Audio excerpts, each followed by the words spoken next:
Hi friends, welcome to Shravya creativities. ఈరోజు అయితే ఒక టిప్ చెప్పబోతున్నాను. అదైతే మీ ఫేస్ పైన ఉన్న ట్యాన్ అయితే రిమూవ్ చేయడానికి బాగా యూజ్ అవుతుంది. ఇందుకోసం ముందుగా మన ఛానల్ అయితే సబ్స్క్రైబ్ చేసుకోండి. ట్యాన్ రిమూవ్ కోసం 2 స్పూన్స్ పెరుగు తీసుకుంటున్నాను. ఈ పెరుగు అనేది మీ ఫేస్ పైన ఉన్న ట్యాన్ని రిమూవ్ చేయడానికి బాగా యూజ్ అవుతుంది ఫ్రెండ్స్. ఇందులోకి 1 స్పూన్ నిమ్మరసం యాడ్ చేసి బాగా కలుపుతున్నాను. చూడండి, ఇలా బాగా కలుపుతున్నాను. ఇలా బాగా కలిపినాక మీ ఫేస్ పైన అనేది అప్లై చేసుకొని బాగా రుద్దుకోవాలి.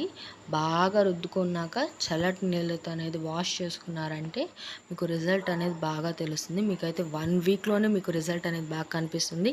ఇదైతే డేలో 1 or 2 టైమ్స్ కానీ మీరు ట్రై చేస్తే ఇంకా బాగా రిజల్ట్ తెలుస్తుంది ఫ్రెండ్స్. మీ ఫేస్ పైన ట్యాన్ అంతా రిమూవ్ అయిపోయి మీ ఫేస్ అనేది చాలా అంటే చాలా గ్లోగా కనిపిస్తుంది. ఈ రెమెడీ అయితే మీకు